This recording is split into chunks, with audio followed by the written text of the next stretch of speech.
Welcome, everyone. Thank you so much for joining us for today's Appraisal Buzzcast. We appreciate all the feedback we've been getting recently. If you haven't already subscribed, make sure to do so below, and you'll get notified every time we post a new episode. Today, we'll be speaking with Joan Trice, CEO of Alterra Group, and Alan, Chief Appraiser at ServiceLink, to discuss a new danger that all appraisers across the country need to be aware of. Joan, I'll hand it over to you.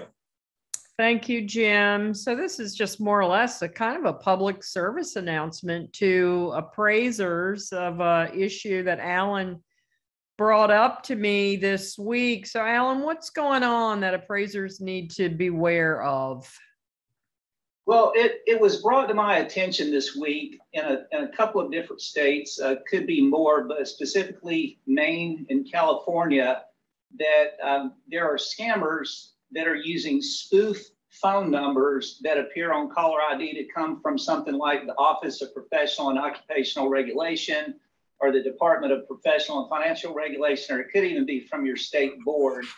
And I'm not as tech savvy as I would like to be, so I kind of looked that up because I was curious as to how you can manipulate the caller ID. But basically what I've learned is that spammers, they can carry out spoofing by using a voice over IP service or an IP phone, both of which are used with the internet to make phone calls. And this is also common with speed dialing for robocalls and things of that nature. So and it's believed that these scammers are obtaining phone numbers of licensed and certified general appraisers from ASC and other sources to contact appraisers that indicates that there's an investigation that's been opened or that the appraiser's license has been suspended or revoked. And then they begin to ask the appraiser for additional personal information to verify that. So it was very concerning once this was brought to my attention this week.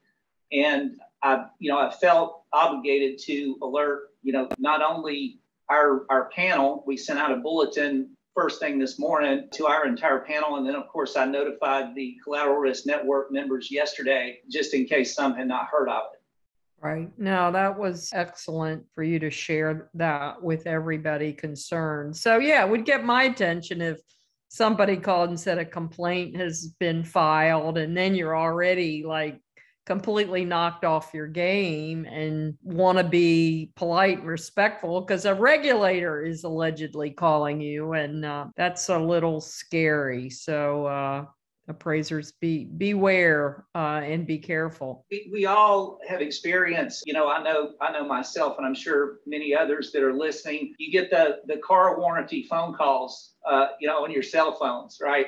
So typically, if you have spam blockers, that'll come up and show you that it's a spam call. But this was especially concerning, again, the fact that it would appear to be a legitimate phone call. And, I will make a disclaimer here that my opinions are not necessarily those of my employer, nor should it be considered as legal advice. But just using common sense, what I think that we as appraisers need to be aware of is that we should probably ask the person that gives us the call, if we do receive one of these types of calls, to ask them for their name and their contact information. I always recommend being polite. That's just the kind of person that I am, just in case that is a legitimate call. And then maybe just say, hey, I'm busy right now, I'll call you back. And then maybe reach out to your state board or boards if you have multiple license, depending on which state that they're claiming to have been calling from, and verify the legitimacy of the call. And again, that's not legal advice. I think it's just good, sound, logical advice to verify that it is a legitimate call. And a lot of these state boards are putting out that they would never ask you for or to verify like credit card information or those types of things. So typical scam preparedness type, information that you should use in this situation as well. Right. Never give out your social security number over the telephone to a virtual stranger. So absolutely. Alan, we're going to take a break right here, and Jim has a commercial message, and then we'll be right back. Appraisers, what if you can inspect, photograph, and measure a home without leaving yours? Remote Val is a remote appraisal inspection tool that lets you harness the power of new technology while keeping you in complete control at all times. With our easy-to-use software, you connect to the homeowner's phone and complete your inspection as you normally would. Remote Val lets you capture high-quality, meta-tagged photos, take accurate measurements, and communicate directly with the homeowner to get the information you need. Remote Val is easy to use and completely free for appraisers. To see a demo of Remote Val in action, visit incenteram.com. Joan, I'll hand it over back to you. Okay, so thank you, Jim. So Alan, what else is going on in appraisal land that you want to share with us today? Well, there's a lot going on for sure. I will say that, as we're all used to from being in the appraisal business, that we are seeing, I think, industry-wide a bit of a seasonal slowdown as we get toward November and December. However, appraisal demand is still strong, and we anticipate higher than normal demand for appraisals in 2022, but probably slightly below what we experienced in 2020 and 2021. And of course, a lot of talk about how to get more diverse appraisers into the industry. We are currently working on a lot of different initiatives. I think one thing that is very important is what the industry is considering with trainees, with PREA, things of that nature. I think it's very important that we really take a look at what the barriers to entry are in getting in the appraisal business in a reasonable amount of time. I firmly believe that we have a good system in place as far as the qualifications that are required for appraisers. However, I believe that the new people that are going to be coming into the industry are going to be a good bit more technically savvy.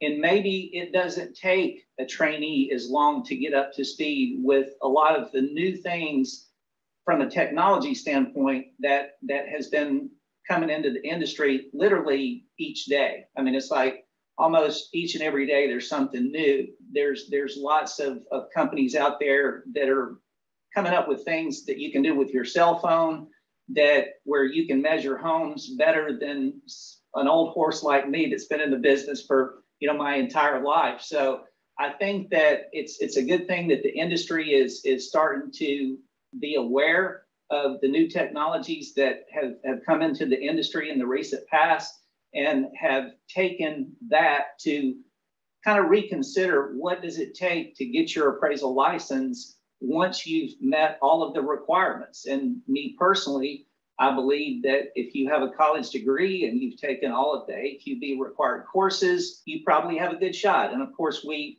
seen some information come out of the GSEs where they've done some studies where trainees, as compared to a licensed or certified appraisers, there's not much of a drop off in quality. So I view that as a very positive thing.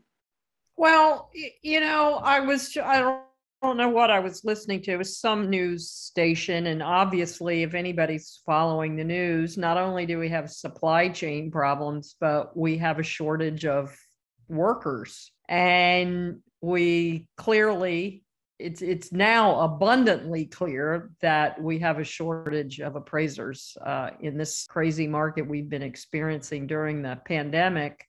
And demographically, the truth is we are mostly baby boomers, and they are looking at retirement. So there could be a big block of appraisers who start to retire, and then we're really going to be in a bad way, or worse way, I guess I should say, than we are right now. So for those of you who love and cherish and want to care for the future of the profession, now is a good time to commit to taking on a trainee. I mean, the real gap here is definitely in finding a mentor, and I think that's the biggest hurdle, I think, to get a new crop of appraisers in the door. Totally agree. We're actually working on an initiative now for trainees where we're reaching out to a lot of our clients.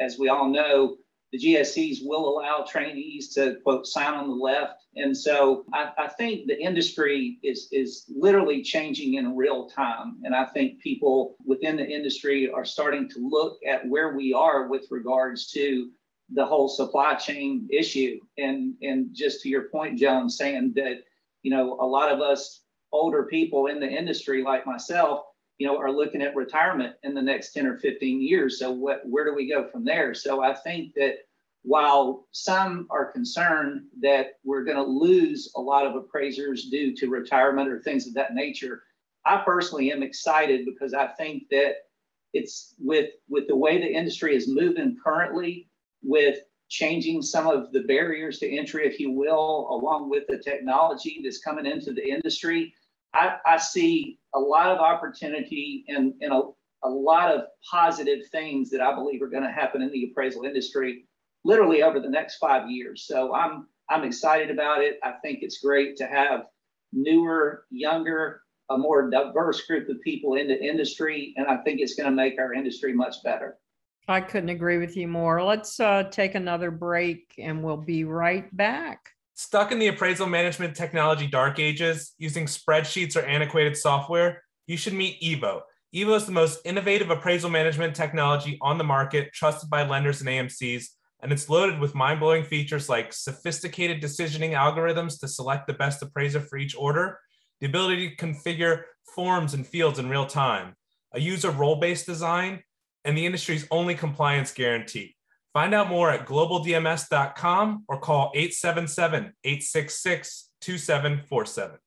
Thank you, Jim. So, Alan, you mentioned the need for a more diverse workforce in the appraisal profession. And, we've all recently learned that the Bureau of Labor Statistics has our industry pegged at 96.5% white. Well, yeah, so we are in no way mirroring the general population. Do you have any ideas how we might go about attracting minorities and more women into the profession?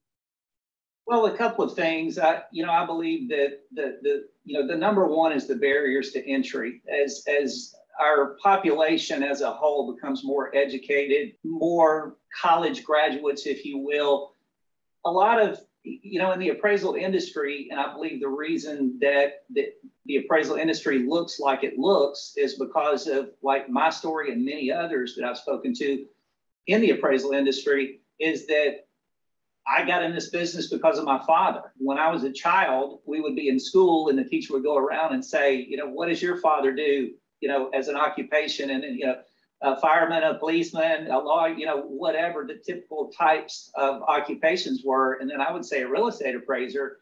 And, my peers would look at me like, what? I don't even know what you're talking about. Yeah. So I think that, as an industry, other than if you actually have had an interaction with an appraiser, you might know what an appraiser is from that, but you've never thought about maybe getting into the appraisal industry. So I think that lowering the barriers to entry, because again, if you're a college graduate, you go through 4 years of college, you get a degree, you take all of the required appraisal courses, and then you make $30,000 a year. It's just not enticing to a college graduate, at least in my opinion. So I think that as we recognize these barriers to entry and we try to lower them, along with going out to the public, whether we go to what the ASB and others have decided, the Appraisal Institute, that we basically get in the colleges, especially the predominantly minority colleges, that we go out and we let these colleges know about the appraisal industry and know about the opportunities that are there for all individuals. So I think that those two things are going to be a big deal over the next 5 years. No, I agree. And then, there's some other pressures in there. We've always had pressures to reduce fees, which I've never quite understood. Yet everybody's desirous of better quality appraisals and for appraisers to engage in technology. Well, if you want that to happen, you got to pay for it. And if we want to get these bright young people coming out of college or ready to embark on their career, if they've got to do the 2,000 hours field experience plus a 4-year college degree plus the qualifying education, it's a lot easier just to go be a CPA. I take an exam, I get credentialed, and I could start my career making probably double what I would as an appraiser. And so we've really got to reconcile, I think, those conflicts if we're going to be able to move the needle. Absolutely agree. Well, Alan, thank you very much for joining us today, and I hope to see you again soon and in person as well. Joan, thank you so much for this opportunity. I've certainly enjoyed it. Thank you, Alan. Thank you, Joan and Alan. And appraisers, make sure to watch out for that scam. I know this was very beneficial information. Thanks to our listeners for joining us, as well as our sponsors for helping us put these together for you. If you have an idea for a future Buzzcast or would like to be interviewed, let us know at info@appraisalbuzz.com. Have a great day. In uncertain times, you need a certain partner. You don't have to sacrifice top-notch coverage for an affordable premium. Intercorp has all the options and is sure to have just the right one to fit your specific needs. They provide the appraisal profession with competitive, best-in-class E&O coverage solutions nationwide. Having served the insurance needs of the industry for more than 25 years, Intercorp understands the risks you face every day. Whether you're an individual appraiser, appraisal firm, residential or commercial, or an AMC, visit intercorpinc.net to get a competitive quote today.